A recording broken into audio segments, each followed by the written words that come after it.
달라진 세상, 달라진 문화, 가치관이 생각보다 급물살을 타고 있습니다.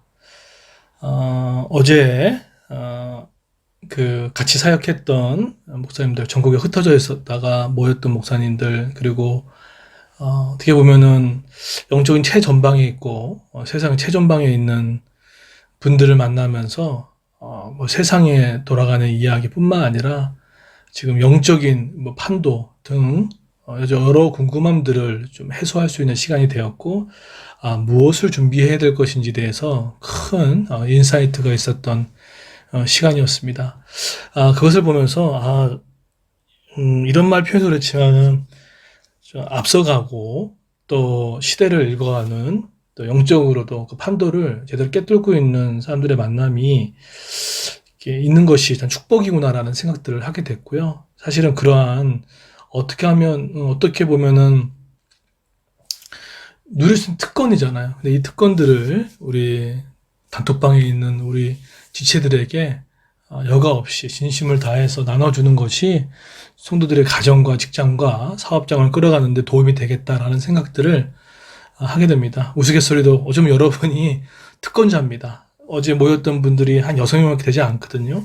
그런데 더 많은 사람들이 오셨었는데 그 6명만 부르심을 받았던 것처럼, 어쩌면 여러분 단톡방에 있는 여러분들이 하나님의 부르심 가운데 또 이렇게 그 흐름을 잘 들을 수 있는 시간이 되지 않을까라는 생각들을 하게 됩니다. 자, 오늘 에스겔서를 계속 살펴보고 있는데 오늘 내용이 쉽진 않아요. 그런데 뭐 그 전체적인 각도에서 보면은 또 내용은 쉽지 않았지만 교훈은 명확합니다. 오늘 그 18절부터 25절은 보면은 여러분 잘 아시는 유월절, 무교절 절기가 있지 않습니까? 근데 그것을 어떻게 지키게 될 것인에 대해서 구체적으로 설명을 하고 있어요. 사실 여러분 그 출애굽 당시에 이스라엘 백성이 명하셨던 그 절기를 기억하는 거잖아요.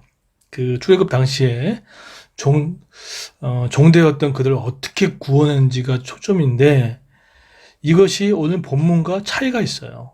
그러니까 예를 들어서 오늘 나타나는 이 본문은, 원래는 보세요. 원래 6월절은 어떤 특징이 있습니다. 어떤 특징이냐면 출애굽 당시에 그 달 10일에 어린 양을 취하고 나서 14일에 간직했다가 이스라엘 회중이 그 양을 잡고 그 피를 문설주에 바르는 그 모습으로 됐고요. 그 다음에 출애굽 12장 9절에 보면은 그리고 그 밤에 고기를 불에 구워 무교본과 쓴나물과 아울러 그걸 먹습니다. 그러니까 이런 부분들이 있는데, 근데 오늘 본문은 좀 달라요. 오늘 본문은 정월 초하루날 흠없는 수송아지를 하나를 취하여서 제사장 있지 않습니까? 전 문설주와 제단 아래층 네 모퉁이와 안뜰 문설주에 발라서 성소를 성결케 하는 일을 먼저 하는 것으로 묘사되어 있다는 겁니다. 그리고 날짜도 하나님께서는 6월절 7일 절기를 지키도록 명하십니다. 이게 달라요. 속죄의 의미를 주고. 자, 그러면 왜 이렇게 같은 6월절을 지키는데 다를까? 힌트가 있습니다. 지금 당시 이스라엘 백성은 포로로 끌려갔다가 돌아온 상태입니까? 아닙니까? 아니죠. 그런데 세상이 바뀌었죠. 바벨론의 포로로 끌려가는 상황도 세상이 바뀐 상황이고, 돌아가서 또 새롭게 생활을 해야 할 것도 바뀐 생활 공간입니다. 그러니까 쉽게 얘기하면은 모든 게 다 바뀌어 버렸어요. 모든 정치, 사회, 문화, 이 모든 것들이 바뀌었습니다. 근데 하나님께서 그 6월절을 옛날 6월절로 주장하지 아니하시고 새로운 변화에 맞게끔 6월절을 다시 한번 이렇게 말씀하고 있다는 거예요. 그래서 초점을 맞추면 출애굽 당시에는 어떻게 종되었던 그들을 애굽에서 구원했는지 초점이라면, 오늘 여기에서는 대속죄의 좀 속죄의 의미가 강하게 암시되어 있다는 거예요. 좀 다르죠. 그러면 우리가 뭘 기억해야 되겠습니까? 두 가지를 기억하셔야 됩니다. 한 가지는 심판을 받아 흩어졌는데 하나님의 은혜로 돌아왔잖아요. 그 은혜를 기억하라는 겁니다. 그리고 두 번째는 뭘 기억해야 됩니까? 자신이 흩어졌던 그때 그 실패의 장소 왜 넘어지는지를 정확하게 알라는 거죠. 이것이 오늘 달라진 유월절을 얘기하고 있습니다. 오늘 이 새벽에 이 말씀을 듣고 있는 여러분한테 오늘 하나님께서 또 저와 여러분에게 얘기를 하십니다. 첫 번째는 뭘까요? 유월절을 지키지만 저는 이렇게 보면서 하나님께서 달라진 세상에 대해서 달라진 환경에 대해서 거기에 걸맞게 하나님께서 말씀도 재편해 주시고 말씀해 주시구나. 여러분, 하나님이 머무르신 하나님이 아닙니다. 그때마다 되는 거죠. 그래서 여러분, 우리도 지금 세상이 바뀌었습니다. 바뀌어 가고 있고요. 더욱더 급물살을 탈 겁니다. 이럴 때 여러분, 세상을 바뀌는 거 적응하는 것도 너무 중요한 것이 큰 틀이라면 두 가지를 꼭 기억하십시오. 그건 뭐냐면 우리가 은혜로 살아가는 존재라는 거예요. 하나님의 은혜로 살아가는 존재라는 거예요. 은혜가 뭡니까? 값없이 주신 하나님의 사랑 아닙니까? 예수님의 사랑? 마찬가지로 우리가 살아가는 거 하나님 은혜 없이는 살 수 있습니까? 하나님 은혜 없이면 우리가 버틸 수 있습니까? 하루라도 한 시간도 하나님이 우리에게 허락해 주지, 지켜주지 않으면 살 수 없습니다.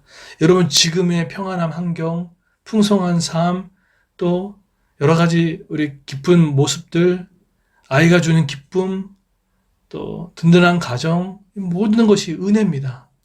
여러분, 그 은혜를 꼭 기억하셨으면 좋겠어요.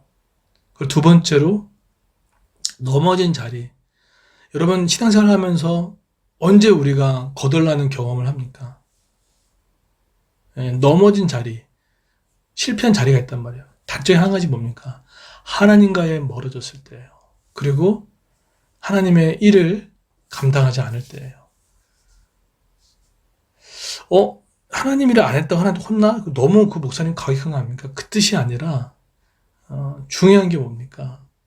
우리가 어떻게 은혜를 받았고 또 우리의 삶이 어떻게 풀렸는지 가만히 보세요. 스스로 노력도 있었지만 하나님의 약속의 말씀, 먼저 그 나라 의를 구하는 일들, 나라 하나님의 영광과 사실 약자를 향한 돌봄들, 그 있을 때 하나님께서 열어줬던 기억들을 꼭 기억했으면 좋겠어요. 어제도 어떤 목사님과 얘기를 하면서 맞아요. 우리가 연약한 자를 돌보는 그 부분이 결코 하나님 앞에 헛되지 않습니다. 연약한 부분들이 보이면 거기에 마음을 써주시고 기도를 해주시고 또 비판과 부정이 아닌 세울 수 있는 마음과 기도로 격려로 했으면 좋겠어요. 약한 부분이 보이십니까? 그러면 비판하고 정죄하고 내가 그럴 줄 알았다 이런 마음 말고요. 그걸 놓고 기도해 주시고 격려해 주시고 서로가 함께 갈 수 있도록 해 주셔야 됩니다. 교회가 약한 부분이 있습니까? 기도해 주십시오. 또 가정교회 약한 부분이 있습니까? 기도해 주십시오. 지계의 연약함, 목사의 연약함 보이니까 기도해 주십시오. 저는 그리스도 교회가 성령에 사로잡히고 또 말씀에 사로잡히고 이 시대를 준비한다 그러면 하나님의 영적 물맷돌이 되어서 골리앗을 충분히 넘어뜨릴 수 있고 달라진 어떤 물량주의가 아닌 달라진 하나님의 세상으로 변화될 줄 믿습니다. 기대감들이 있어요. 최근에 같이 섬기다가 여러 가지 이유가 있어요. 말할 수 없는 이유도 있고 또 설명해야 할 이유도 있긴 하지만 어쨌든 근데 그것 때문에 우리의 마음들이 흔들리지 않았으면 좋겠고요. 더불어서 축복하고 또 하나님께서 또 새롭게 하나님 하실 것을 기대하며 기도했으면 좋겠습니다. 여러분, 지금 교회는 기도가 많이 필요한 시점입니다. 마음을 모아주십시오. 같이 함께 기도해 주십시오. 그래서 우리가 금요일 날 이게 아직은 코로나 영향이 있기 때문에 그래서 지금 당장 큰 액션은 바로 기도인 것 같아요. 그래서 이렇게 우리 저 밤마다 아내와 함께 기도하고 있는데 이거는 저만 누리면 되지 않겠다라는 생각이 들어서 우리 금요일 날 우리 시간을 정해서 8시 정도 8시 반이나 8시 정도의 시간을 정해서 제가 안내해 드리겠습니다. 여러분이 각 처소에서 제가 이제 링크를 보내드릴 테니까 거기서 함께 기도할 수 있도록 해줬으면 좋겠어요. 생각보다 합심해서 기도할 때 능력이 크더라고요. 예, 한번 해보십시오. 부부의 합심 기도, 두 사람이 함께 하는 기도, 홀로 있다 그러면 함께 들어와서 같이 기도하십시오. 혼자는 못합니다. 그런 은혜를 경험한 저 여러분 되기를 예수님으로 축원드리겠습니다.